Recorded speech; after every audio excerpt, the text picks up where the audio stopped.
football franchise, talking about that guy. Hookie, Tyler every week.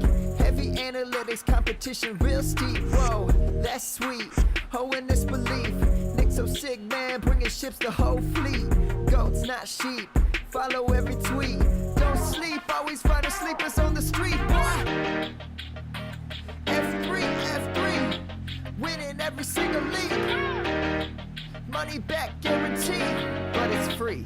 Welcome to the franchise. Welcome to the franchise. Let's go. Welcome, everyone, to the Fantasy Football Franchise Podcast. This is Nick Sigmund, and with me, as always, is Tyler Gee. And I'm rubbing the wall. Give me a moment. Okay. And Jonathan Robertson. Hello. So this episode will be a little weird. We actually just did a mock draft with James Koh, and we're going to paste it in. So the video will have some fades in it. You can see my hands. Oh, and you got to get in the video too, because you can see my awesome shirt. And I'll have some fade in, fade outs. You know, don't worry. I'm not gonna fade you too hard, but I'm gonna fade you. It's gonna be that MJ fade. I'm gonna fade you. Fade you just right, boy. Oh gosh. All right, so this is a long episode, so we're just gonna jump into it. Yep, news and stuff. The fantasy news. Jonathan just turned into Mario. So Geis sprained his MCL. No, he tore his ACL. I was like, what are you reading? No, they said he sprained his MCL. I was like, oh, that's not bad. Tore his ACL. Who is looking at this guy's leg? Who decided? It's Mr. Magoo. Oh yeah, Yeah. no. I have no idea what orthopedic doctor they have out there. Like I was talking to someone the other day. So for those of you who know, Jonathan is a nurse practitioner. This I'll brag on him. He knows medical crap. 2 different tests. So you can look it up. For an MCL sprain or an MCL tear, you use what's called the valgus stress test. For the ACL, you use what's called an anterior jaw test or a Lachman's maneuver. These are what Both kind of doctor do they have out like there? adult positions. Anyways, this is how does this affect the dynasty in the redraft? In a lot of ways, because I'm telling you. Let me tell you really quick. Okay, here's how rookie drafts went. Number 1, Saquon Barkley. Number 2, everyone who was wrong and took Darius Geis. Everyone wanted Darius Geis at the second spot. So he's not your 1-2? Absolutely not. Freeman. He wasn't before, and Freeman. He's not now. Yeah, if you listen to that, just listen to Just it. take a second and just open your eardrum, your ear snouts. We're playing good beats here. And I mean, you gotta keep going, man. So how does this affect your team? My gosh, people. So I tweeted out this. I said, what happened with Geis's price in Dynasty? I said, did it go up? Did it stay the same? Did it go down in your leagues? The winner, it had a lot of votes. The winner was it went down. But I think, looking at the trades I've said on Twitter polls, it did not go down. You just want it to go down. Yeah, it's about the same. Like, people are sending trash trades for him. But I saw this. Here was the interesting. A future first or Geis. Like a future first, so next year's first, or Geis. I mean, Here's where I am. I said Geis, and the reason is because even if you don't believe he's the 1-2, I do, but he's in that muddled area.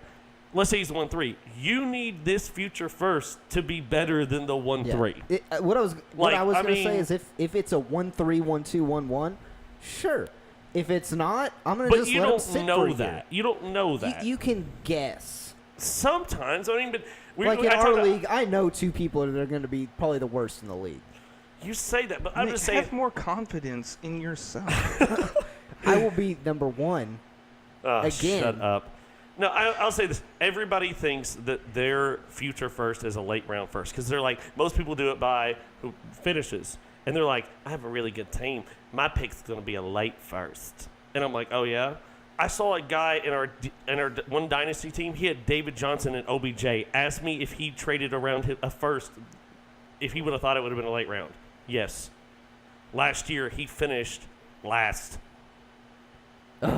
He traded the 1-1 for some crap. Yeah. So he traded Saquon Barkley for some crap because he, quote, had a late first. Yeah. So And I mean, I always consider every future first I have a 1-6. That's my general rule. Here's my fear. No, redraft. Here's my fear. Is Spiders? in a dynasty. Bro, those things are scary. They're scary, man. They got more legs than I do. What if they could fly? They have more eyes I than would I just do. I would just die if They they can could jump. fly. They can jump a long way. Some of them can fly. I mean, yeah. All right. So My grandpa, I'm pretty sure if he got bit by a spider, he wouldn't even try. He just die. What if he became Spider-Man? okay, All right, guys. continue on. All right. Guys. 2017, Chris Thompson, he showed a glimpse of what he could do. 64 attempts, 294 yards, 2 touchdowns. 39 receptions, 510 yards, 4 touchdowns. That's really good. So here's my question. Chris Thompson has yet another year of showing what he can do, and that scares me for Darius Geis, because if he can come out and continue what he left off on in 2017, does Darius Geis get just as much of a chance as he was going to have this year? Yep. I don't think so. I do. So you think that they put Darius Geis as the running back one if Chris Thompson can continue 4.6 yards and 13.1 yard average? Mm-hmm. Yeah, I do. The guy's turning 28 this year. He's had injury problems. He's a pass-catching role. I love Chris Thompson. I love him for redraft. Yeah. I'm going to own him. But they draft Darius Geis for a reason. They didn't just Preach, brother. I guess this guy, like, they saw a need. Darius Geis is the future of the Redskins. Now, on redraft, do I want to get me some Chris Thompson? Oh, most definitely. Oh, you best believe. I'm all over Chris Thompson. If I get Chris Thompson late in drafts, I will straight. That's like an inner Yeah. thigh rub. So Okay. I'm telling you. I get what you're saying. Yeah, in October he turns 28. I don't know. I guess for the long run, yeah. Yes. Let's do it. Sure, but Chris Thompson is 5'8", 195 pounds. I've literally taken poops about that size. The guy. I is don't care not a how big he dude. is, because we're not talking about his draft stock. We're talking about what he's been doing in the NFL, and he's I proved know, it. but I'm just saying. To me, Chris Thompson is a great running back. I want to own him, but Geis is the future there. I will gladly trade a future first for Geis because I value my future first about a 1-6. I value Darius Geis higher than a 1-6, so I will do that trade. Okay. Any short rebuttal, John? All right, so Let's move on. Next, Alshon may be starting on the PUP list. Which is big because if he starts off on the PUP list, he does miss 6 games. So that's not good. That's not what you want. I mean, that's almost half your season. I'm saying if you're I'm in just gonna redraft, say that's it. 6 out of 14 I'm not games. touching Alshon in redraft. I'm just not. No, like it's there's no just way. the risk isn't worth the reward. I've already had my concerns. We've already voiced our concerns about him being touchdown dependent, issues with the shoulder. He's had some soft tissue injuries. Carson Wentz, we're not sure if he's back. There's too much in the air, and there's just not enough ceiling for me with Alshon Jeffrey. There's the floor just keeps getting lower, and I just keep being like, nope, not worth the ceiling. Yeah, I'm not really touched. I don't want to risk anything on him, and the problem is I don't unless your redraft league knows a lot of what they're doing, he's still gonna go too high. Yeah, that's what I'm saying. Like even his ADP may naturally just take a little bit of a hit because some people listen to this podcast, they listen to other podcasts, they'll get a little better. But I think for the most part, we're gonna have him drafted just about where he's at. And Like in your I'm work not. leagues, when people don't pay too much attention, there's no way I'd touch him. There's no way. No. So, I mean, that's it. I mean, Eric Decker signed with the Pats. this is a nothing for me. He's not. He may do a little something. I just don't see it. Well, here's in my mind, he's dried up. okay. That's just it doesn't even matter. Like a raisin? Here's my his point. knee is. Okay, ready? Tom Brady. To me, when you start talking about Tom Brady, he's going to have Chris Hogan there. He's going to have Julian Edelman. Now, Julian Edelman is out 4 games, yes. But when Julian Edelman comes back, he is his first target. He is. They have a great chemistry. This is the last year. His first option finishes wide receiver 15, Tom Brady. His second option finishes wide receiver 43. His third option finishes wide receiver 63. That was not uncommon. His third option finishes 82, 80, 104, 63, 93, or 92. Yeah. Irrelevant fantasy players. I mean, and are you going to risk it? Like, okay, this is his week. Yeah, he has 1 week. there's He has too many. 1 week. Yeah, there's two. Yeah, he may have 1 week. Is that worth any risk of ever playing him on your roster? No. There's too many other It's deep not. picks I want. So move on. Parker with a broken finger. Yeah, that man's. Oh, Which finger was it? it was his middle finger. He Oh. can no longer. Well, maybe That's the worst injury you can get. can he flip people off, or is he always flipping people off now? I'm not sure how it works. I don't think know. it's broken, so he's always. This just solidifies. Well, I guess it doesn't really solidify. He's supposed to be back by week 1, week 2. So I still feel like Kenny Stills is the guy to own with the Dolphins. So Even more so, Albert Wilson takes a step up in my book too. Danny Amendola. I'm just not a Damian Amendola believer. I know Matt Spencer, I think Tom can who's make bad sponsoring the show, people good. SportsSabermetrics.net. He's a huge Albert Wilson fan. Yeah. So Okay. much love to Sports Sabermetrics. By the way, they have a huge update. It is. It's huge. It's huge, and it's Huge. freaking sexy. So Huge. check that out, sportssabermetrics.net. I know I was to drop that right in the middle of our news, but hey, when it's there, it's there. We're trying to speed through for you guys because I know it's a long one. I hope you're going somewhere far, You've said far this away. before. So Alfred Morris also signed with the 49ers. Jonathan John- and me have a debate Yeah. before this. You guys can have 2 minutes. You get 1 minute, Tyler, and then I get a full minute. You know So- what? You're going to get 59 seconds. All right, Go. so Alfred Morris signs with the 49ers. A little bit of Twitter buzz. What does this mean for Matt Breida? I don't think anybody thought that it hurts Jerick McKinnon. For me, though, in my money, I think that this is just a depth move. I think that Matt Breida is the back to own there. Now, the reason I'm saying all this is because, last year we had some flashes of Matt Breida with his carries and touches. Fantasy points wise, he got .73 fantasy points per target and per carry. Okay, Alfred Morris last year, even on the Cowboys, when he had all the opportunity in the world, when Zeke was gone, there was really no one behind him. I mean, I guess, what was it, Smith or whatever his name Rod was? Smith. Rod Smith. He got .58 fantasy points per carry and target. The year before that, .54. The year before that, .45. This guy he's a good running back, but he's a good backup running back. And to me, they're looking to fill someone to be that running back, to actually be an in-between-the-tackles running back. Jerick McKinnon has that passing role, which is kind of like what Devonta Freeman has done in the past. Devonta Freeman under Kyle Shanahan had 492 attempts, 162 targets, and 127 receptions. That was 2 years. I think that is Jerick McKinnon's role. What they're trying to fill is the Tevin Coleman role. And the Tevin Coleman role, under 2 years of Kyle Shanahan, had 205 attempts, 55 targets, and 33 receptions. So a lot of people consider, Tevin Coleman's the pass catching back there. He isn't.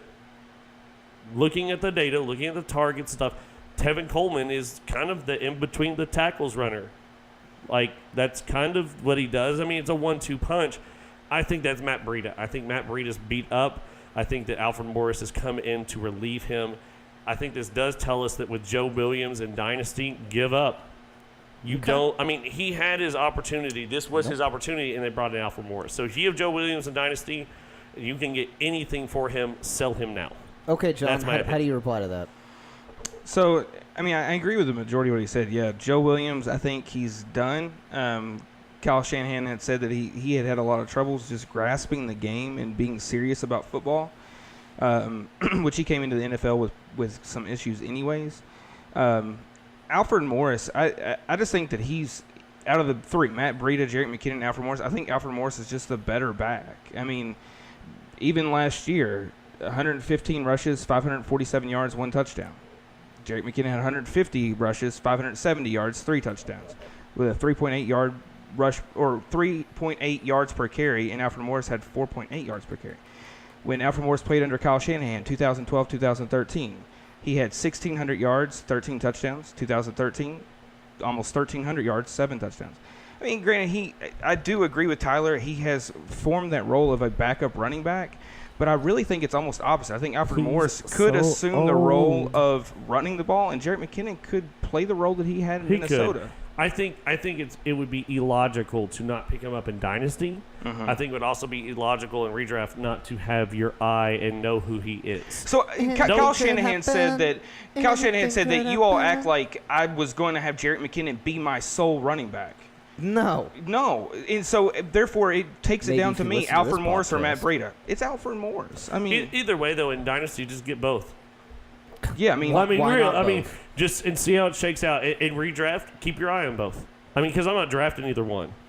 right, that's so- pretty much it. Before we get into our main event, we gotta talk about something. because I'm excited. Yeah. So like a our kid on Hall of Christmas. Break sponsor sent us some toys. But Now, the Hall of Breaks, they have the newest memorabilia available, from recent signings and hot rookies to new products with classic players. First-round picks to Hall of Fame standouts, the best products around are in the Hall.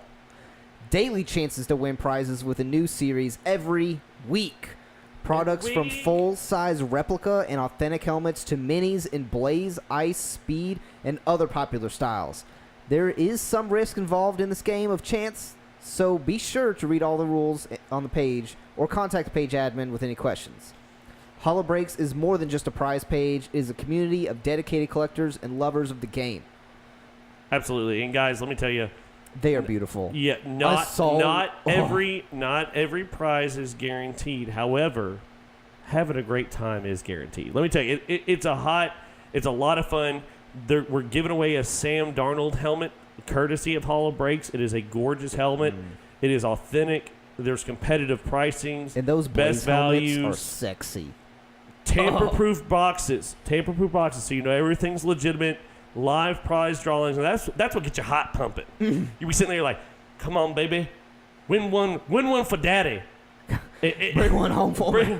And speaking of bringing one home, we want to thank Holo Breaks so much for outfitting our awesome studio here. Check us out on YouTube if you haven't yet. We're just the fantasy football franchise. It's about to get outfitted.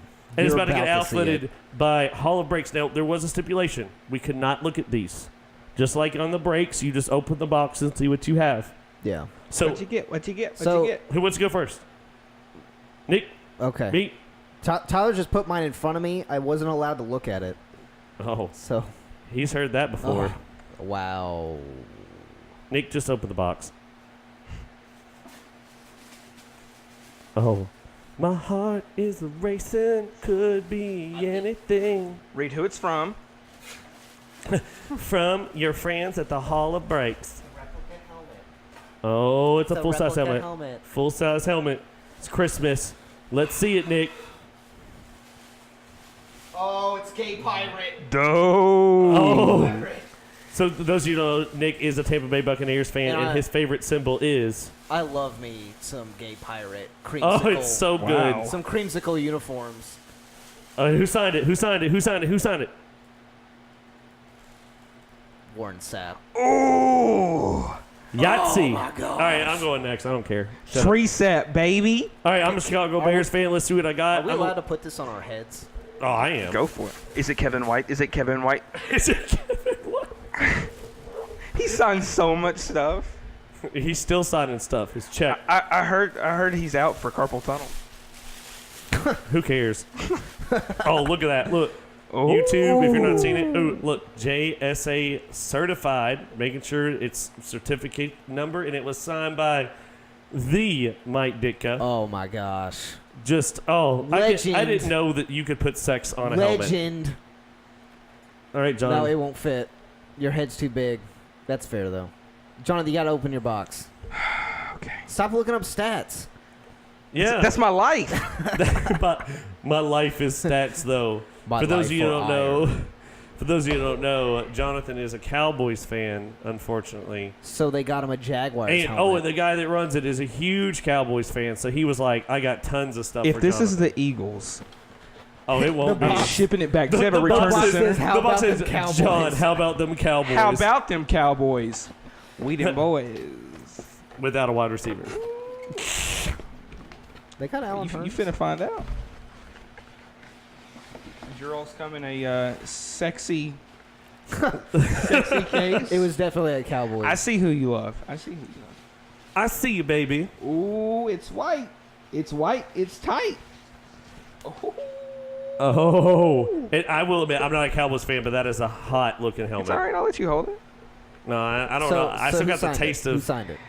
Jalen Smith.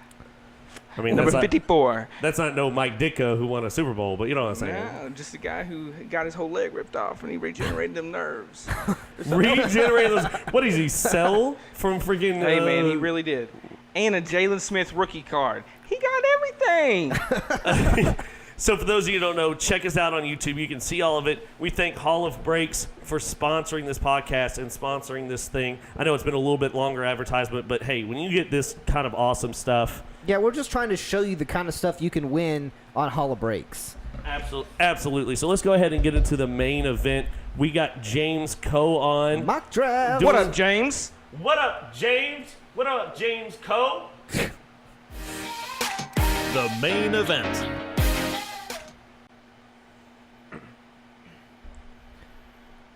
All right, guys. Now we're going to do a mock draft, and we have a special guest for the mock draft, James Koh. How are you doing today, man? I'm doing great. Glad to be part of the program. Absolutely. You got to be part of the franchise. That's what we are. We're the fantasy football franchise. James, you're part of it now. Congratulations. We all are. But I am super excited. Let's get this draft going. Nick, tell them a little bit about this draft, where everybody's going to be drafting from, and how I'm going to beat everybody in it. Go ahead. So Jonathan, he stole number one. He stole the number one spot. I snuck in at number 2, and number 3. You can't even. Oh, sorry, I can't count. 2. Ha, ha, ha. 3. Ha, ha, ha. So Des Bryant, number 3, right? Yeah. He's on the Browns. Jonathan's Fantastic. 1. I am 3. James comes in at 6, and Tyler at 7. I picked 7 because I actually am drafting here from a work league. So I thought, you know what? Two I think that's birds, a sweet one spot. stone. Not because of lucky number 7? No. Bad All right, choice. So first off the board, Jonathan, of course, takes his man Ezekiel Elliott. I think that's fair. He's also a Cowboys fan. We all know my opinions about this. I don't think it's a terrible pick. I don't think you can go wrong with the first 3 picks. Is it PPR or non-PPR? This is PPR. PPR. We are not uncultured swine that play standard. Good, perfect. I think Zeke is a fine pick. There's no doubt about it. It's all good, but I do think he has a little bit decreased value in PPR. But again, man, listen, if you're sitting there at 1 and you're a Cowboys fan, go get your guy, for God's sake. I am a Cowboys fan. Aside from that, though, it's just all of the talk about how Zeke is supposed to be revamped into the passing game. I mean, it's no secret that there is no star wide receiver with the Cowboys. We're wondering, just like everyone else, is who's going to emerge as the number 1? Is it going to be Allen Hurns, Cole Beasley, Terrence Williams? Is it going to be Michael Gallup? I think that Zeke is going to be the guy that is the true workhorse for this team. So I mean, that's the reason why I take Zeke. I just think he has the most opportunity. Well, I mean, And he has been projected to get more passes this Absolutely, season. yeah. They've been saying, Zeke's going to get some more. I'm wanting to take Zeke first, mostly because of his volume. He is the man. all right. So let's see here. Off the board after that was Le'Veon Bell. Nick took Le'Veon Bell, Antonio Brown, Todd Gurley, and Alvin Kamara. James, you want to talk a little bit about Alvin Kamara? Yeah, it's kind of funny. It's kind of crazy that Todd Gurley would fall to 5. Yeah, let's start there. Yeah, it was 2 auto picks though, so I mean it makes sense. I guess. He probably should have gone before Antonio Brown. I had Le'Veon Bell or Todd Gurley, and my biggest thing about Todd Gurley is that the last 2 weeks of the year in fantasy, he got 25% of his points. And so that's kind of hard for me to chew. Is like he got so hyped at the end of the year because of that. I think he'll still do great next year. It's will he do as good as he did last year? Yeah, I mean, he got 7 touchdowns in 2 games. So, all right, James, so go ahead and talk really quickly about Alvin Kamara. I think people are making decisions right there with Saquon, Melvin Gordon. I feel like people are making decisions with Alvin Kamara. Well, why did you go him there? I mean, listen, there's no doubt about it. I myself was determining whether I want to go Kamara or Saquon Barkley. I'm going to get the running back to me that right now first part of the season is going to get a lot of work, right? Mark Ingram obviously on suspension. Alvin Kamara, whether it's going to be out of the passing game, this is somebody. Look, 80 receptions in a PPR league is just unreal. He'll get similar work as he got last year. It's kind of crazy, too, if you think about it, right? Because last year he did all of that damage where in the first month of the season he was hardly utilized at all. They were still trying to figure out whether it was Adrian Peterson, Mark Ingram, or Alvin Kamara. So this is his backfield to own. I went with Kamara over Saquon Barkley because I just think the overall health of the offense is looking a lot better in the Big Easy as opposed to the Big Apple. So for me, it's Alvin Kamara just by a slight edge over Saquon. Yeah, I absolutely agree. Yeah, I went Alvin Kamara over Saquon. Now, I did take Saquon with my pick at the 1-7. I did this because it's a 10-man league. I feel like, yes, Saquon is a risk. Yes, you cannot mess up your first-round pick. But I feel like in most work leagues, 10-man leagues, I can usually, if it's not a deep starting, I can recover a little easier if I can. Not to say that Saquon looks to be the man. I mean, he really does. There's no question. But I feel more comfortable in a 10-man league taking a risk on Saquon than I guess maybe a 12-man. Because, coming back around, Kareem Hunt happened, Melvin Gordon, DeAndre Hopkins, Leonard Fournette, OBJ, Michael Thomas. Now it's back to me, and Dalvin Cook, Keenan Allen, Christian McCaffrey, Julio Jones are all still here. So I still feel like I'm still getting a stud. You're okay to, in my personal opinion, take a little bit more of a risk in a 10-man with their first-round pick if you need to, like Saquon. Yeah. I think in a 10-man you have to take risks. I mean, the bottom line is depth really in a 10-man league means absolutely nothing because there's going to be depth in the waiver wire at all times. So you have to swing for the fences. I don't mind swinging for the fences literally on every single pick because to me, again, in a 10-man, I think depth means absolutely nothing. I like this guy. So, yeah, man, go for Saquon. And it's different, too, because, it's one of those things that we, on the offseason, do a lot of dynasty. And so you have to switch gears and mindset. So with my second pick on the 2-4, I got Dalvin Cook. I'm just going ahead and locking up that running back spot, getting two workhorses. Yeah, a little risky, but if both of them work out, I'm going to be in high cotton, my friends. And high Dalvin cotton. Cook has the possibility to be higher than, behind Fournette, Gordon. He could be right there beside Barkley. All right, so let's talk about this. James has took Devonta Adams before Julio, A.J. Green, Keenan Allen. That's about right. Talk to me. Talk to me, James. Are you concerned? I love it. I'm telling you, Aaron Rodgers out here, he's throwing hot steam. He's like, they ain't doing it.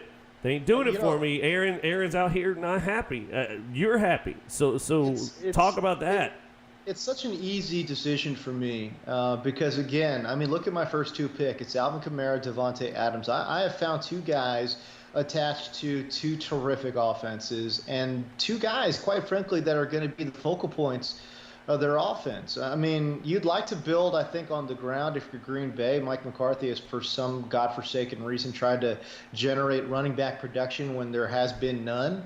But if you look at the lead receiver for Green Bay, anytime Aaron Rodgers is on the field, that guy's going to get work, man. And again, we go back to a PPR league.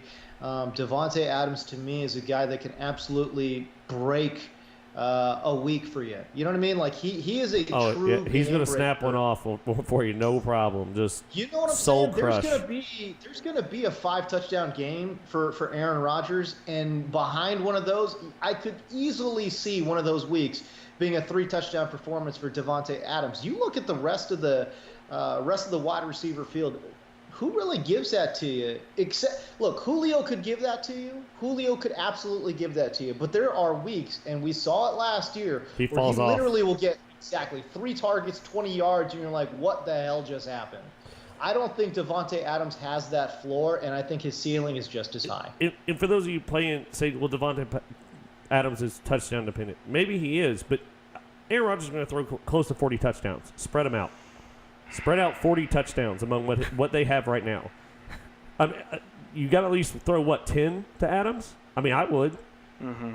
Oh, yeah. He's a lock. Look, to me, Devontae Adams is a lock for double-digit touchdowns. It would be an absolute shocker if he got less than 11.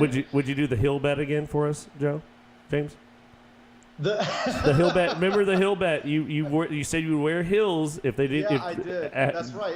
That was the March to 1,100. This is when I was saying Nuke Hopkins was going to get to 1,100 yards when, the year prior, I think he was a rookie, he got to 850. And people were like, well, I don't know. I mean, and Nuke was my absolute, he had to be on every single one of my teams, and I overpaid in nearly every draft to go get him. I felt so strongly about it.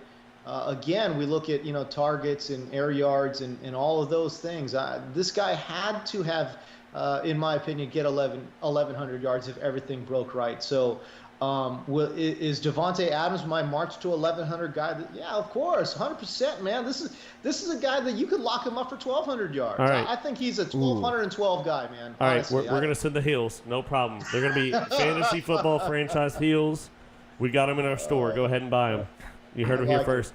So, Nick, you took who? Yeah, so after Devontae Adams goes, Julio Jones and A.J. Green are off the board. And then I picked Devontae Freeman. And so I was looking at the wide receivers, and the wide receivers that were left seemed to be, to me, in the same group. There wasn't a huge fall-off. We have Keenan Allen, T.Y. Hilton, Mike Evans. And I don't put Mike Evans with them, but I think T.Y. Hilton and Keenan Allen are both going to finish in the top 12 this year. If T.Y. Hilton has, the Andrew Luck of the past, he's been a top 12 guy, and Keenan Allen has Phillip Rivers if he stays healthy. But Freeman was a tier break for you. So I went with running back. Okay. And it's because, it's a tier break. It was either it was these three that just went: Devontae Freeman, Christian McCaffrey, and Jordan Howard. Devontae Freeman, to me, had an off year last year. The entire offense kind of had an off year last year. And if he can come back and he can be healthy and, be the Devontae Freeman we know he can be, which I think he will be, then I think that's injury played a lot more into his. And a lot of people say, "Oh, it's disappointed with Freeman last year." He finished as running back, I think, 13 in PPR. Is that what you drafted him to be? No. But what did he take a poop in a bucket and throw it on your grandma? No. He still showed up. And I took him at running back 11, so he's technically my running back too. So Jonathan just had 2 picks in a row. Nick kind of prefaced, Jordan Howard's gone. So Jonathan being at the first spot, you had the 210 and the 3-1, and I think you had great value on the 3-1. Talk about it just really quick. Talk about your 2 picks So we already said we're doing PPR the way it's supposed to be done. Christian McCaffrey, unbelievable. You're also talking about a guy who is, he's going to have complete control of that backfield. I know C.J. Anderson is there, but Christian McCaffrey is the guy. So I agree. Devontae Freeman, Jordan Howard, Christian McCaffrey, that's a trio that's going to stick together. You'll see that in your drafts. But, sorry, Nick, I have to disagree.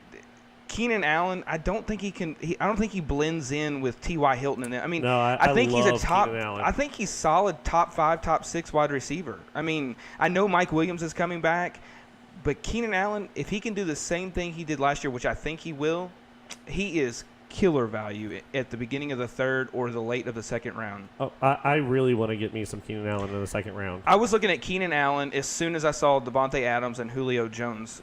If this tells you the anything, board. I almost took Keenan Allen over Dalvin Cook. I almost took him 1-1. I'm just kidding. Okay. I will say this. I got to talk about this. I'm sorry, Jonathan. Get your mittens. That's fine. Right. It's coming in hot.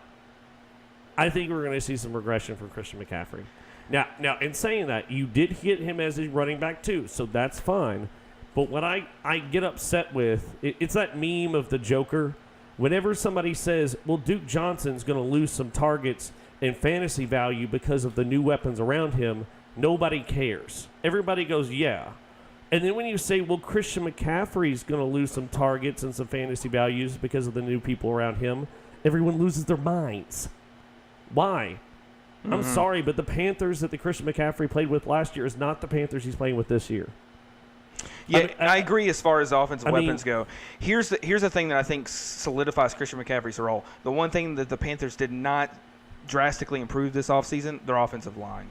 Christian McCaffrey is that constant check down target for Cam Newton, and I think he's going to continue being. But my issue is that I think that C.J. Anderson is a better runner and a better pass catcher than Jonathan Stewart.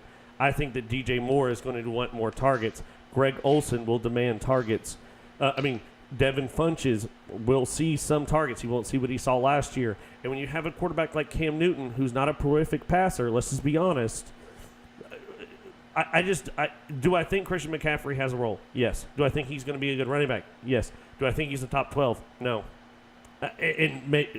You can get mad at me, you can hiss and throw stuff, but you got to take a stand, and you got to have some people. And once again, Duke Johnson goes in the 9th round. The dude finished one spot behind Christian McCaffrey last year. One. With the same role, pass catching role. And then when all of the Browns started getting new people in, everybody faded Duke Johnson, which is understandable. But then Christian McCaffrey just tried and true rock. And I don't know. James?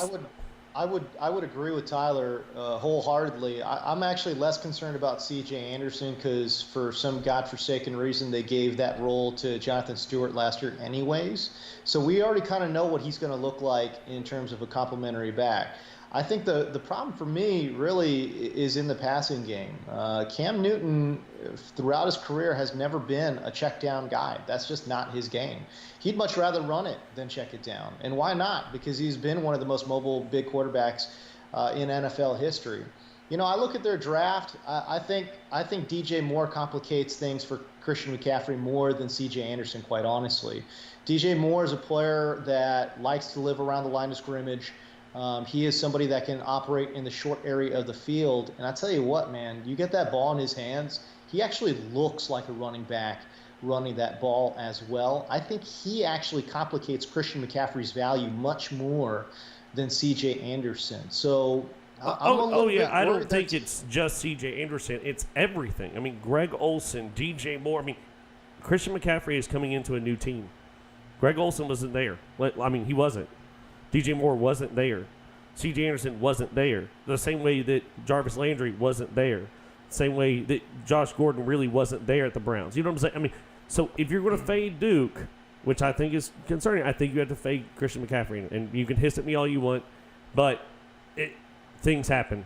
People digress. I mean, if you would have said this about a handful of other players last year, people would have hissed at you. If you would have said, Marvin Jones is a top 12 wide receiver, people would have laughed at you. I mean, if you're going to take a risk, and once again, you got him a second round. I don't think that's a terrible pick. I'm just saying, for me, I don't know. We spent too much time. James, who'd you go next? Oh, no, it's Nick. Yeah, Sorry, Nick. So after Keenan Allen goes, Joe Mixon, and then T.Y. Hilton. I took T.Y. Hilton, and I'll tell you why. Buckle up, kids. The 2 years that Andrew Luck has been healthy, the full year, and T.Y. Hilton has been the main wide receiver, he has been a wide receiver 1. So that's what I'm saying. If Andrew Luck is healthy this year, T.Y. Hilton will be a wide receiver 1. See, I disagree, but that's okay. I absolutely agree. I disagree. He's been a wide receiver 1 every year he's played with Andrew Luck. That's not true. Every year in 2013, Reggie Wayne was hurt and T.Y. Hilton took over. That was not the full year. He finished 18. Next year, finished 12. Next year, Luck got injured half the year. Next year, he finished 5. Next year, he had Brissett. Which he almost still eclipsed 1,000 yards. Yes, he almost still returned to how he was with Luck. So, I mean, yeah, I agree. I would take any bet that T.Y. Hilton would be a wide receiver 1. Did Andrew Luck get hurt 2016? 2016? No, he got hurt. He got surgery at the end of that season and missed the entire 2017 campaign. Okay. Did he get hurt 15? Yes, he missed 7. He played 7 games. Okay. I have the database right here. All right, so that's what I guess that's what I was looking at. I was looking at that year, seeing that he wasn't a wide receiver 1. Yeah, 2014, 2016 is the years that Luck played. Andrew Luck's playing. I mean, I'm seeing him in preseason. It's a real thing, and it's a big question. Will he finish the year or not? So. I still have my concerns.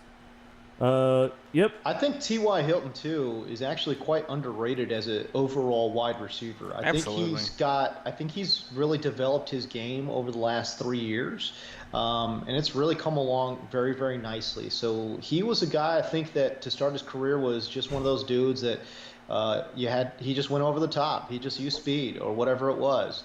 But I think he's really diversified his game. And I'll tell you what, man, the last 2 years, especially with Andrew Luck in and out of the lineup, I think he's really developed his game quite a bit. As you guys mentioned, Jacoby Brissett coming in off the bench and really just coming in cold. I thought he found a nice rapport with T.Y. And I agree with your esteemed colleagues there, man. Like, if Andrew Luck is even 75% Andrew Luck, give me T.Y. Hilton in third all day long. I just don't see how he returns value at that pick almost every single time, to me anyway. So that would be my take. Absolutely. So, all right, so then moving on, your pick here, James, was Stephon Diggs. People that went before that, Mike Evans and LaShawn McCoy. So talk about the Stephon Diggs pick here. He's very polarizing, I feel like. Well, I think we saw enough even in the first preseason game that he is, first of all, from a skills perspective, he's absolutely an elite wide receiver. Great athleticism, great route running, great hands. He's got it all in terms of skill set. Now he pairs with the quarterback, Kirk Cousins, that I don't know. I know it's just one preseason game, but, man, there was a lot of chemistry there. I'm really excited about what should be a pretty high-scoring offense with Kirk Cousins, again, at the quarterback position. Love the coaching staff, obviously, and I just love Diggs' role in this offense. So I would buy him, especially in the third round, middle of the third round, each and every day, all day long. So let me ask you a question, James. Yeah. So Stephon Diggs, we have an ongoing debate in the franchise here. Who, Adam Thielen hadn't been taken yet. So what makes you take Diggs over Thielen between the two? There's going to be a lot of people, I think, drafting this year, and they're going to say, is it Thielen or is it Diggs? Diggs has an injury history. Thielen was a PPR monster last year. So what's your reasoning between choosing between those two? I think for me, Thielen is a fabulous player, great player. He's a slot player. And to me, when you look at the quarterbacks that played in Minnesota last year, Sam Bradford favors throwing, and that's really his great skill set is throwing underneath and finding guys along the seam. He's not a great quarterback throwing to the outside. And even when Bradford went down, Case Keenum, I thought, did well in terms of keeping the chains moving by, trying to pound the inside with an oversized slot receiver like Adam Thielen. Okay, now that being said, you're right. Diggs does have a little bit of an injury history. Last year, this is a guy that got 64 receptions on 95 targets, 850 yards. The 8 touchdowns really sticks out to me.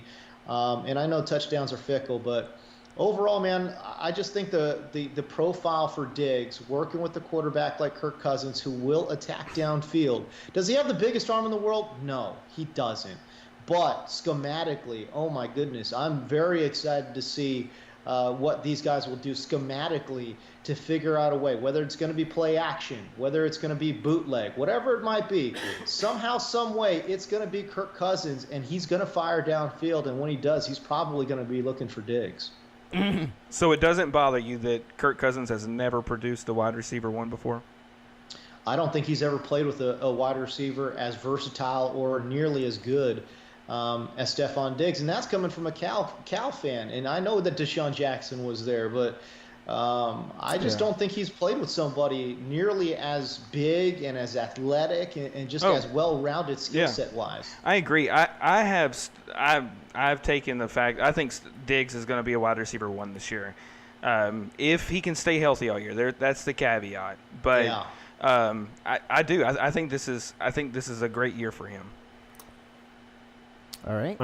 I like it. Right after Stephon Diggs goes Rob Gronkowski. Picked by your boy. Coming from the ones and twos, no threes. It's Why? Tyler. Why?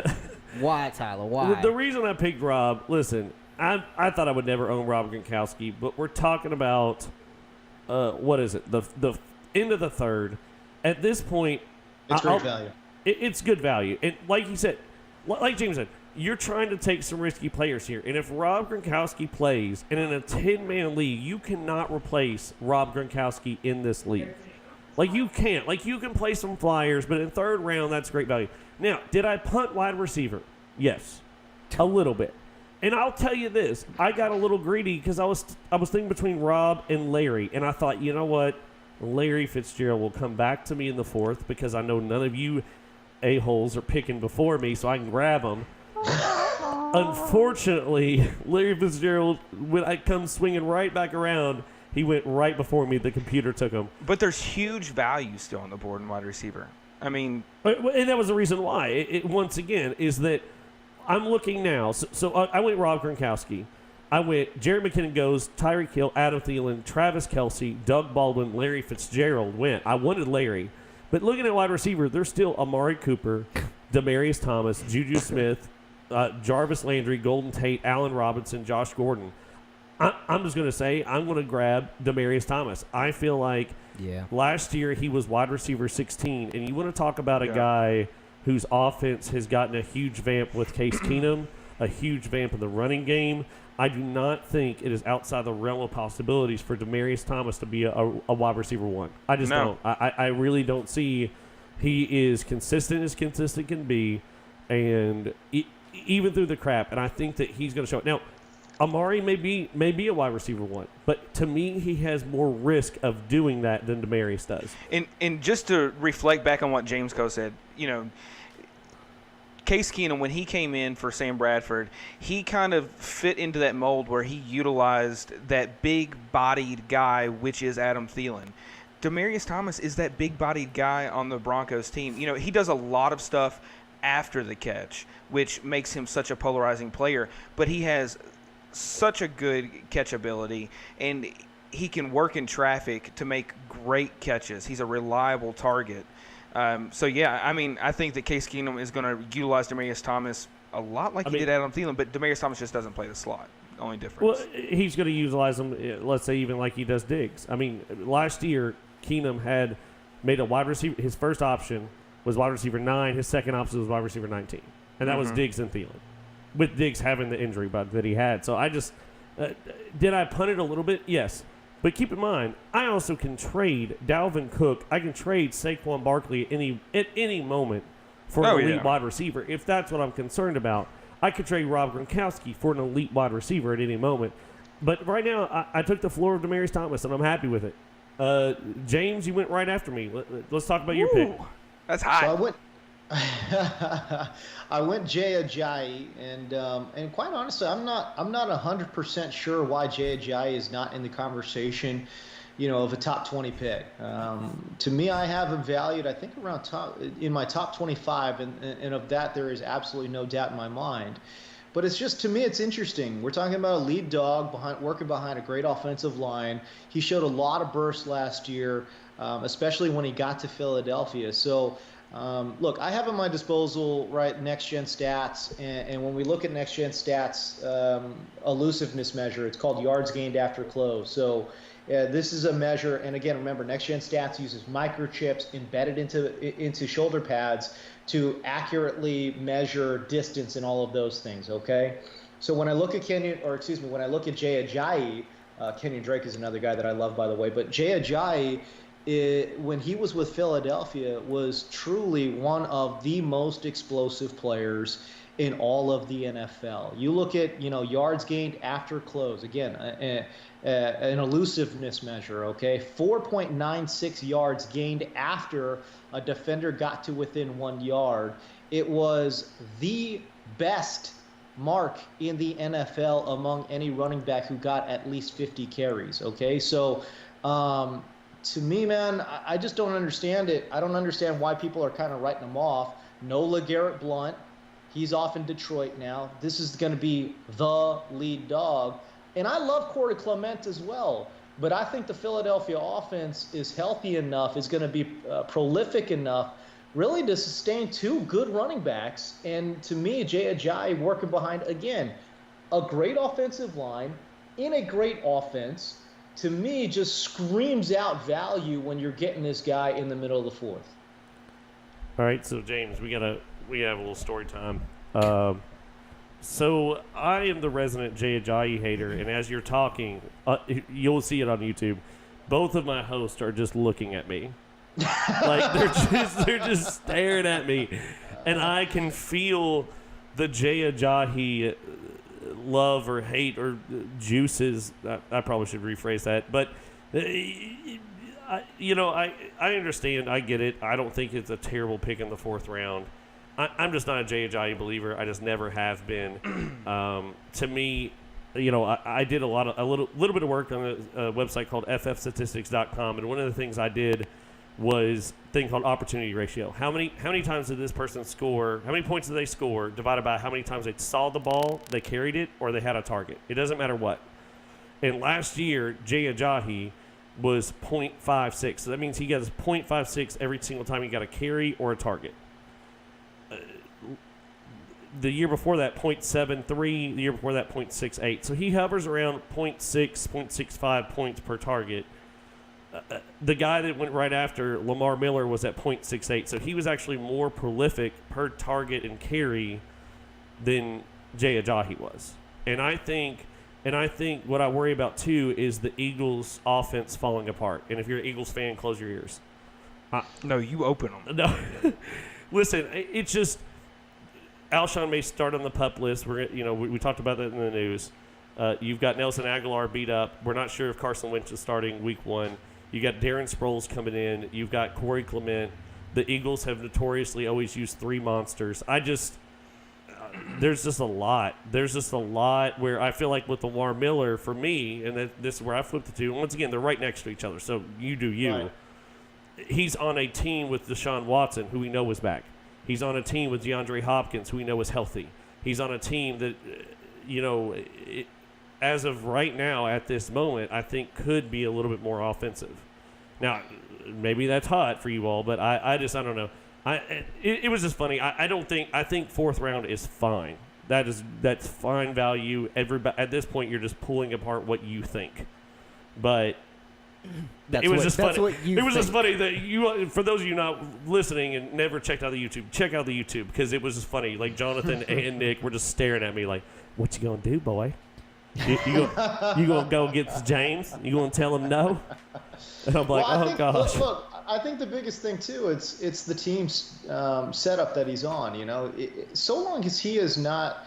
Look, man, has anyone been very productive when they were in Miami? You know what I mean? I mean, even if you took Landry and you played Landry in standard, forget PPR because obviously he has been coined as somebody in the fantasy industry. I couldn't remember. Maybe it was JJ Zachary. Somebody called him a PPR welfare queen because that's the only way this man scores points is Jarvis Landry. That's true. Right?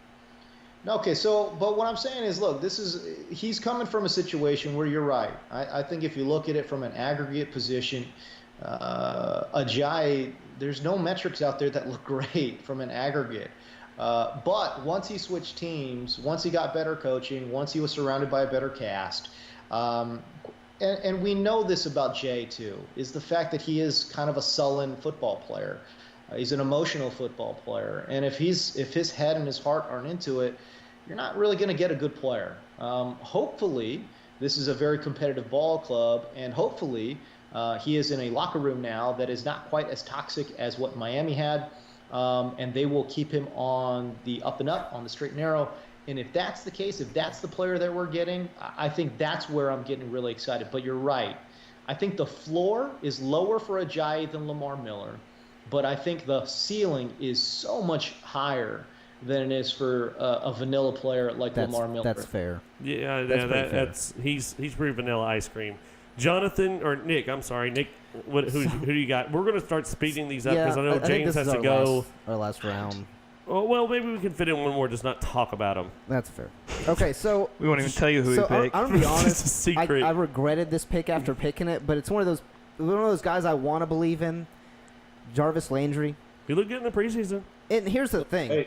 He's a PPR welfare monster, like you said, because he gets open and he can catch the ball.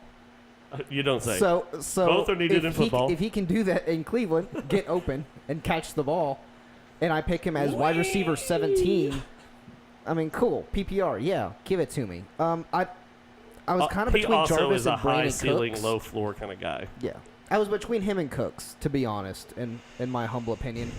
And I kind of wish I took Cooks, but it would be just barely before. Okay. So after me goes Juju, and then John is picking. Oh, I'm a pick. I'm a pick. All right. I'm going Golden Tate Okay. at the 410.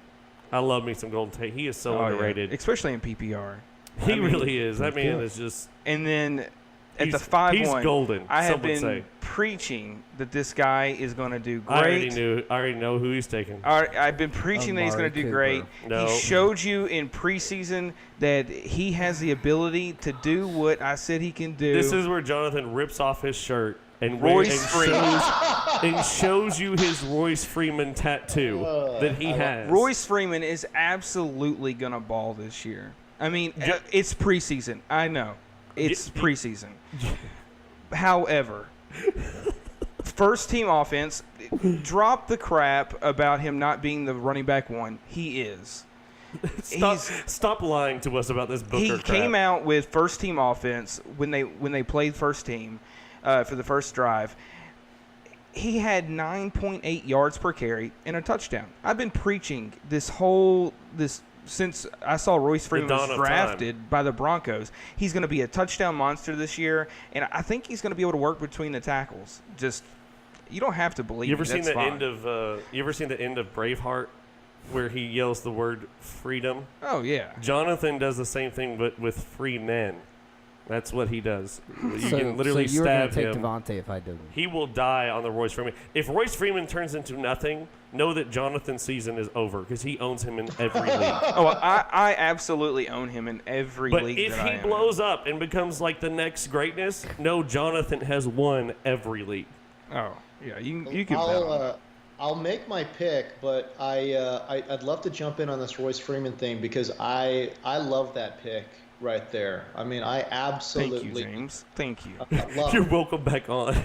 As I am trying to scramble and make my next pick because I totally thought Kenyon Drake was going to fall to me, and he did not.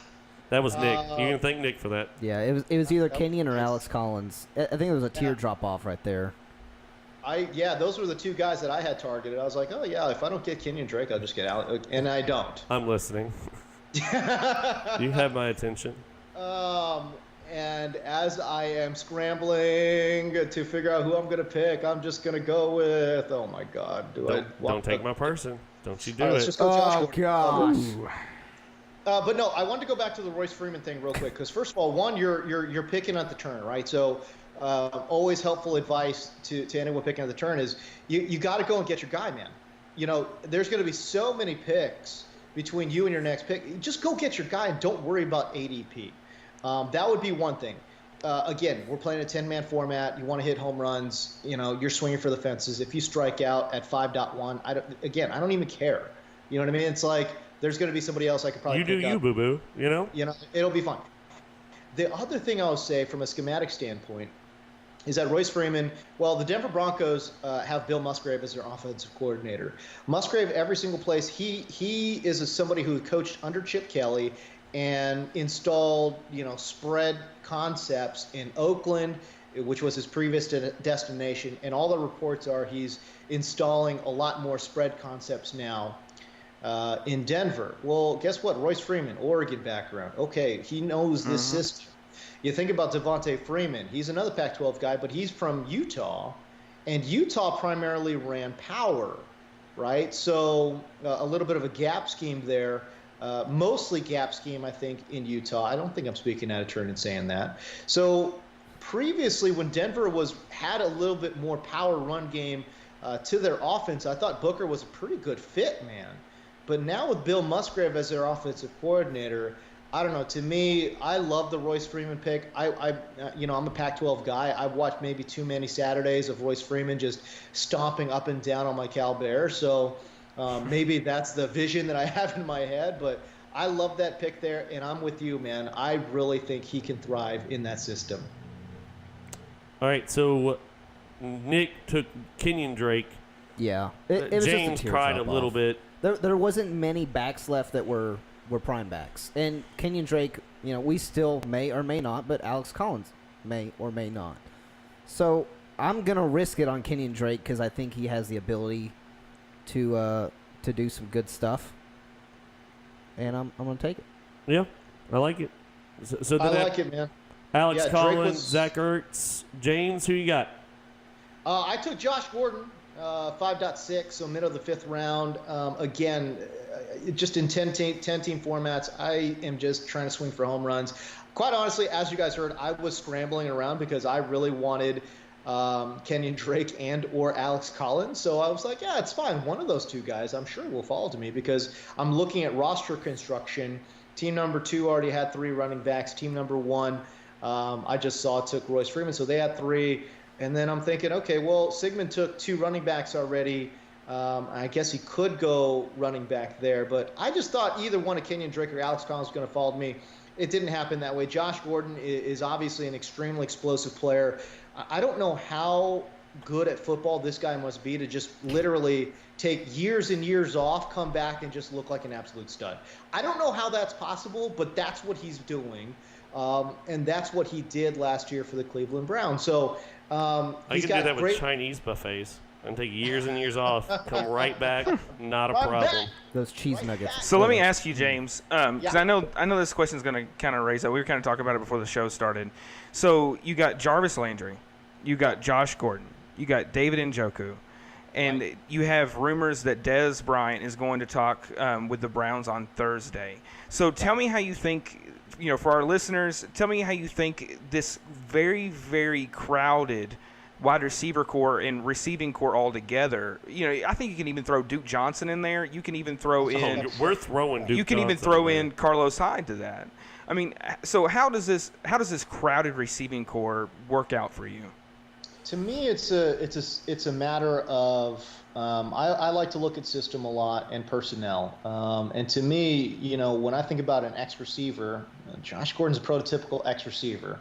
Okay, now who's quarterbacking this unit, right? Whether that's going to be the big deal to me is it going to be Baker Mayfield or is it going to be not Tyrod Taylor, it's Tyrod Taylor, as I have been corrected. Apparently he's going by, we've all been missaying his name this entire time. It's Tyrod Taylor. Tyrod. So, I was going to say it, though. You have, like, a weird window to correct people on that. Like, my neighbor, I thought he said his name was Josh. It is not. It's Luke. And I called him what? Josh. Yeah. We've been calling him Josh forever. And he never corrected me. And I'm like, That's so- and then finally he does, like months later. And I was like, dude, you got a window. Your name Like, is Josh now. You got a window. Like, you can't just change things on me.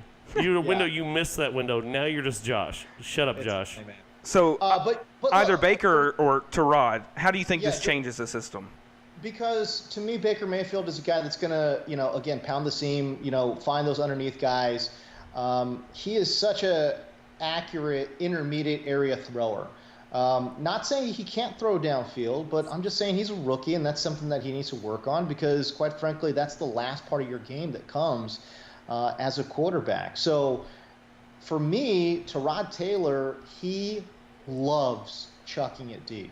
Absolutely loves That it. sounded so sexual, and I like it. Keep going. And again, when I think about personnel pairings, I mean, Josh Gordon and Taylor, man, it's just that's a match made in heaven. I think it's going to be terrific. And again, so long as Taylor can hold off Baker Mayfield, Josh Gordon is going to produce. I actually think that of that group, I'm actually the most worried for Jarvis Landry because I don't think we've seen anything in Tyrod Taylor's, resume that would indicate that he's going to go underneath. I really haven't seen. I don't know. Charles Clay would say different because he was the best underneath guy they had. No doubt. And again, that's why I think it's going to be Njoku. You know what I'm saying? That's true. So, So question, if they sign Dez, do you change your pick? So No. let's just say a day later they sign Dez 0%. Bryant. Nope, don't care. That's Okay. a complete non-factor to me. I wish there was a podcast out there that said sell Dez Bryant last year. Trash. I wish there was a podcast out there that said, hey, we're Dynasty Podcast, sell Des Bryant. And everybody hissed at us and said no. Whatever. All right. Look, the bottom line is, to me, Dez right now needs to follow the Larry Fitzgerald route, which is go underneath, work in the scheme, and be either, again, you're either going to be a flanker receiver closer to the line or just straight up go into the slot. You know what I'm saying? So yeah, he needs to or something. I don't know. So that would be his best move. He just doesn't have the verticality or the speed to play the X receiver anymore. He just doesn't have it. You know what I mean? So the je ne sais quoi. Yeah, look, I wouldn't go so far as to say he's washed. I wouldn't go so far as to say he's trash. It's just yeah, if Nick. he wants to play. Look, I'm just saying, if he wants to play outside, then yeah, okay, then fine. Then he's a trash outside receiver. But I just think with his body and his explosiveness that he still has, I charted every single one of his targets when he lined up as a slot receiver last year. I didn't see a problem. I didn't see him as a problem as a slot receiver. I just didn't. Yeah. I think he still has the route running ability and the hands to make it work there. I just don't think he's accepted it. That's the problem. Accept it now. Yeah, I don't hate him like it sounds. I just give him a lot of crap because John is a Dallas fan. And it's just more fun to give him crap through giving Des crap. No, him and Dak are going to get it together this year. They got it together. All right, so Allen Robinson is my pick. I went right after. This is a swing for the fences. Yes, I'm well aware that Allen Robinson, with Mitch Trubisky and the Bears. And I'll be honest, I'm a Bears fan. It's a little bit of a homer pick. Hey, there you go. But I thought Allen Robinson, Demaryius Thomas, I feel like I got a good solid baseline with Demaryius Thomas. I feel like I know what I'm going to get. He may not be a wide receiver 1. I think he could be, but he could end up being wide receiver 16. And if Allen Robinson comes into fruition, then I've got one heck of a team, I think, at this point. So I went ahead and got Allen Robinson. We will go through. James, can you do one more, or are you done? I'll do one more. Sure, what the hell? I'm picking next. Let's do one more round. So right after Allen Robinson, Mark Ingram, Amari Cooper, Brandon Cooks, Deshaun Watson, no thank you, Chris Hogan, and Alshon Jeffrey. Thank you for taking Alshon. I want nothing to do with him. Him talking about being on the pup and just there's just concerns all the way around. I am also going to go for another swing for the fences kind of move here. I'm tempted by a handful of people here, but I'm going to go for Rashad Penny.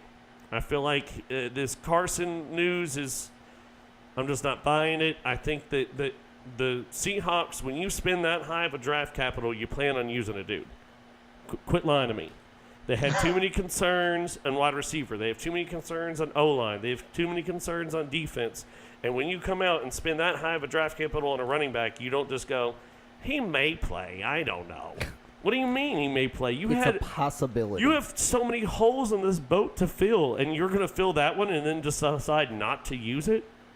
Yeah, but the problem with that is that I think Pete and the boys there in the Pacific Northwest, I think they've made a lot of curious draft choices over the last few years. That is true.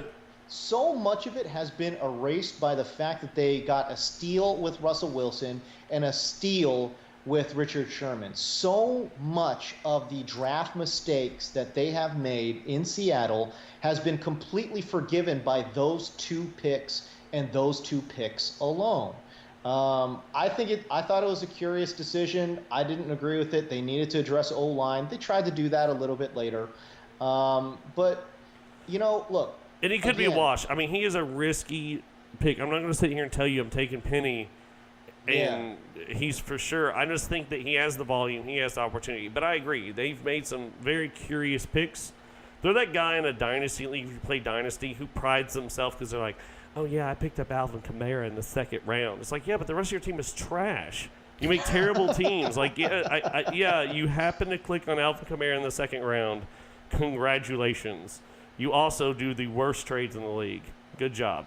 You hit once. Oh, you're a good dynasty player. You took him from me. Who is that? Jimmy Graham? Yep. Yeah. JG. I probably wouldn't have took him right there, but it's up there. That's who I was going to take at the 6'10". Well, here. So my thing with, let me go back to Rashad Penny very quickly because I love Rashad Penny. I absolutely love this dude. I'm a Pac-12 guy. I'm an LA guy. I spent entirely too many nights up late watching San Diego State just rampage whoever. And San Diego, and this is a guy, Rashad Penny, that closed out his campaign there at San Diego State with 5 consecutive 200-plus yard rushing games. That is just bananas. I love Rashad Penny, the player. Sex. Okay, now that being said, Chris Carson was a really good player for Seattle too. I know he suffered a really bad injury. Very curious to see how well he's recovered, but dude, let me tell you something, man. Chris Carson is no joke from the athletic profile. He is built like a freaking Mack truck. And I'm fully anticipating a 50-50 split there in Seattle, honestly. I really am. So, and again, I think it's an offense that, again, just given the way that they're constructing that roster, I really think that it's fine. And you might get good value with both of those players as well. All right, so I got a question, and this is I know Dynasty. I don't know if you play, but you keep everyone. We play some Dynasty League. We actually talked about more Dynasty in the offseason, but I traded Chris Carson back when he was doing something and not hurt for Tevin Coleman. Do you feel like that is a regret trade? I don't think it's a regret trade. I think it's pretty fair, quite honestly. I think both guys have pretty decent upside, but I tell you what, but I would much rather have the Tevin Coleman side of that deal, mostly because, again, it's easy to say now because Rashad Penny's there in Seattle, but I think Devontae Freeman definitely lost a step. I know, the Atlanta offense was a bit of a mess because they got sarked, but and I'm expecting that to happen again here in year 2. I'm not one of those people that's buying into it's year 2 under a new offensive coordinator. It's like, I really don't care. Sark is a terrible O coordinator. And I think Atlanta's offense is going to be an absolute train wreck yet again in 2018. That being said, Tevin Coleman's the future. Freeman is a great player, man. I think he's a wonderful player. But he's 5'8", 200 pounds. That's hard living, man. That is tough living. Yeah, I'm 6'3", 220. It's not muscle, but let me tell you, it's hard living like this too. I went to the bathroom the other day and ran out of breath. Wow. So Tevin Coleman, not proud of that one, is a fabulous athlete. And I think he profiles to be, could be a great starter. So I don't know, man. I would much rather have the Tevin Coleman side of that trade. All right, so James, you got Jimmy Graham. You want to talk briefly about that? We've already held you over. This is how all of our guests work. They're like, we only have a few minutes, and then they start getting going because we're just fantastic people. I gotta say it. We're just great. Right, we're just great individuals. For me, Jimmy Graham, again, 10-team league, probably in a 12-teamer, I probably would, ignore tight end for quite a while. But that being said, Jimmy Graham is one of those guys where if you're in a 10-team league, Rob Gronkowski, Kelsey, Zach Ertz, all gone. I'd put Jimmy Graham in the Zach Ertz kind of tier where I think Gronk and Kelsey are certainly head and shoulders above somebody like Zach Ertz, who I get it. He finished as the tight end 1 last year, as the top scoring tight end last year, but I really don't care. I just think that was a nice year for him. But I don't see that repeating itself in 2018. I think Jimmy Graham certainly in that category, one of, just a few players. Just in on them Green Bays, I see you. Yeah. He has the potential. Adams, Graham. You're just hopping on this Aaron Rodgers. You're like, I'm getting a touchdown every week. I don't care how it happens. I'm getting there. My thing has always been that Aaron Rodgers has not had a tight end like Jimmy Graham. Mm-hmm. He's had tight ends. He's not had what could be prolific tight end. I don't know. He has a pretty tight end. My wife tells me. We used to compare Jimmy Graham to Gronk when he was with the Saints. No, that's a tough comparison just because Jimmy's such a finesse player and Gronk is just pure power. But I do think though that I think he actually profiles very similarly to Jermichael Finley when Finley was healthy. And we saw the damage that Jermichael did in terms of fantasy working with a guy like Aaron Rodgers. So you're right, man. Look, he caught double-digit touchdowns last year, working behind what was arguably the worst offensive line of football, scrambling around. He had some chemistry with Russell Wilson, not a lot. And, he's a precision route runner. You know what I mean? So he's a timing-based guy. That's why you saw a little bit of some hiccups, I think, early on in their career in Seattle. But route running, precision, timing. What does that tell you? That tells me it's going to pair perfectly. Yeah, man. This is that. It's fried chicken and hot sauce, man. Like, come on. It's just going to go. Lamb and tuna fish. Man, you're talking to people from jam. Kentucky. That's like the perfect analogy. Some soul food, brother. Come on. It's Some fried soul chicken and hot food. sauce. Give me some You know of who that. likes fried chicken? Everyone. Everyone loves fried chicken. It's Literally delicious. everyone on earth likes fried chicken. Yeah. If you don't, you're wrong. Yes. Here in the South, you eat till you hate yourself. If you don't hate yourself, you didn't eat. I went to a doctor. He was like, "When do you overeat?" I was like, "Every meal." I was like, "Is there a moment? Who eats till they're just full? Who does that? Ask Eddie Lacy." No, it's too soon. So after Jimmy Graham goes Tom Brady, Yeah, I don't want Marvin him. Jones, and then just to piss John off again, I took Marquise Goodwin. A lot of from San noise. Francisco. A lot of noise coming from Marquise. I think he's in that big tier to me where we're not sure what these wide receiver 2, quote unquote, are going to do. Oh, I know what he's going to do. Like Michael Crabtree. You're trying to decide between Corey Davis, Why did Michael you say that with Crabtree. lust in your eyes? Oh, I know what he's going to do. It's hard. Gosh. It's hard to I think think that it's a Michael great Crabtree, pick. I would have taken Marvin Jones over Marquise Goodwin. Well, he went right before him, so you can't pick I him know. if someone else gets him. I know. Jonathan. That's how this I'm works. saying I do agree with the computer's pick. Marvin Jones over Marquise Goodwin.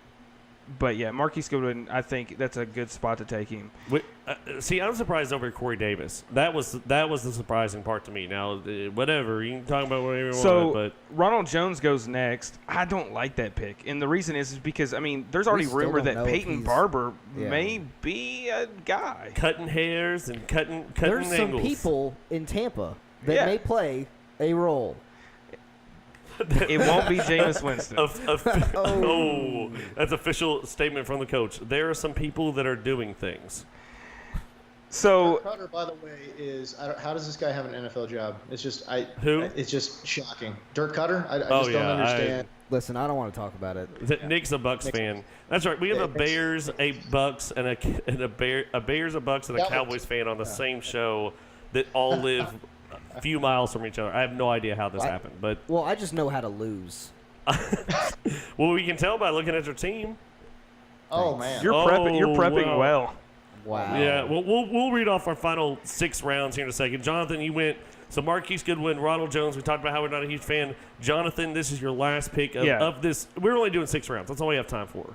Yeah, I mean, since I'm wrapping around, I'm definitely going to give you my 7th pick. But so my next 2 picks definitely they were just Whoa, Just letting us cheats. know. All right. Cheats. You don't get an extra, dude. well, you know. This isn't. Oh, I'll fix where it. I'll fix it. Don't worry. Okay. They were interchangeable. They could have both went at the 6'10" because I just picked them both up because All right, you don't have to yell at me. there was one There's no before and the then, other. though. There's no and then. Okay. Just know that. This isn't, dude, where's my car? And then? then? No. And So then. at the 6'10", I Okay. picked Deion Lewis. At the 7'1", I picked Corey Davis. And it is pure value. I mean, we're at the 6'10". You're talking about Deion Lewis, who his ADP is actually at the 5'9", and Corey Davis, he's actually at the 6'1". So, I mean, I'm literally getting both of them a round later. I mean, and I really think that Deion Lewis Yeah, there's a 10-man, so there's that yeah, factor. yes, but I think Deion Lewis can outperform Derrick Henry. I mean, I think that he's definitely going to outperform, I think, Ronald Jones. I think he can even perform out Rashad Penny and Mark Ingram. I mean, just looking at the running backs that go before him. Well, He I know has the who talent. will outperform all those people is the medical trainer of the Tennessee Titans. Does he? I mean, when they signed Deion Lewis, I think they also signed a medical trainer, an extra one. And they absolutely, that may be possible. But here's the I'm thing. giving you a hard time. If Deion Lewis stays healthy, he is an absolute monster in the backfield, both catching and just running the ball. I mean, listen to our AFC South episode, and it breaks it down. The backfield of the Tennessee Titans will be rather ridiculous. And Tyler is right. I'm surprised that Corey Davis has lasted this long. I mean, I don't know that I would take him before Marvin Jones, but I think I would probably take him. You all know my love for Marquise Goodwin. I would probably still take him before Marquise Goodwin. I mean, I'll say this last thing about Tennessee, and then I really got to bounce. But the one thing I love about Tennessee is they brought in Matt LaFleur. He was the offensive coordinator for the Rams last year. You're thinking that they're going to go a little bit more high tempo. And the bottom line is you want to invest in both of those running backs because, look, we're in an NFL where 2 running backs per team, so long as you are part of a healthy offense, can thrive. Dion Lewis, to me, as John mentioned, terrific running back. Doesn't matter if it's catching the ball or running between the tackles. And, oh, by the way, Tennessee has one of the best offensive lines in all of football as well. So I love the pick there. When you're getting him that late, I'm actually pretty pissed that I didn't take him. I should have. I should have taken him 6.5. You got him at 6.10. And I think it's a terrific pick. And, again, if you're investing in Corey Davis as well, if you're wondering why these guys are going so late, it's because nobody gave a damn about the Tennessee Titans. You know what I'm saying? These players from small you think it's always the same teams, team from last year, and it's like things change. I mean, the Rams from 2 years ago were poop. I mean, under Fisher, they were poop. And the Browns are going to have the people season. that invested in the Rams last year, guess what? Probably ended up winning your championship league. And I'm not saying that the Titans are the Rams. I'm just saying that you cannot just forget about bad teams because things change. Oh, it's all branding. Dr. Pepper versus Dr. K. They both taste the same, but guess what? One's cheaper. Well, and I will say, I'm giving Jonathan crap about the Lewis, but I almost took him over Penny. That was a big debate. Yeah. I guess I just saw a world where Penny maybe has a higher ceiling because he could be the workhorse. I don't know if Dion Lewis could be the. I mean, suffice injury. He can't. Suffice No, he can't. injury. I mean, He is not. So that's what swayed me, but I gave him crap. But let's read off our teams just really quick. Jonathan, your 6 players that you have drafted, Nick, James, and then me, of course, the order in which they drafted. So, Jonathan, first pick, 1-1, what's your team look like? So I have Zeke, then Christian McCaffrey being my starting running backs. Then I have Keenan Allen, Golden Tate being my starting wide receivers. And then I have Royce Freeman and Dion Lewis also coming in as my running backs. Also as my Solid starting running backs. And also, Royce Freeman as the crown jewel. I took That's right. Le'Veon Bell, Devontae Freeman, T.Y. Hilton, Jarvis Landry, Kenyon Drake, and Marquise Goodwin. Okay, and then James hit us with that all-star team. Alvin Kamara, Devontae Adams, Stephon Diggs. So Kamara and Jay Ajayi was my next pick. So Kamara and Ajayi, my running backs there. Josh Gordon, my flex. Jimmy Graham in the tight end spot. All right, and then I'm coming in with the headliner here, picking from the 7th spot. I know it's hard to believe that I didn't have extra picks along the way. I got Saquon Barkley, Dalvin Cook, Rob Gronkowski, Demaryius Thomas, Allen Robinson, Rashad Penny, and Jonathan's mom. With 7. Ooh. She gonna be good. All-star. James, thank you so much for jumping on. You stayed on here way longer than you should, but you were always welcome to the franchise. Come on back. We're going to drop this, so we're hoping that you can, spread the love of F3, the fantasy football franchise. But James, thank you so much for coming on. Hey, no doubt, no problem. Anytime you guys need somebody, just let me know. Absolutely. Thanks, man. Appreciate Best it. of luck, brother. All right, see ya. See ya. All right, guys. That was the mock draft. I hope you enjoyed it. James Koh, wonderful. We hope you learned some stuff. Enjoyed our talking, diagnosis. Showed up for that. People drafting Josh Gordon. Nick, just get him out of here. Just All get him right. out of this was here. way Get too out long. of here. I remember when I was a kid, you could buy a pack of smokes for a nickel. Oh my gosh. Thanks for listening to the Fantasy Thanks Football for Franchise Podcast. And follow us at F3 Pod. Everyone loves Coca-Cola. We're stupid.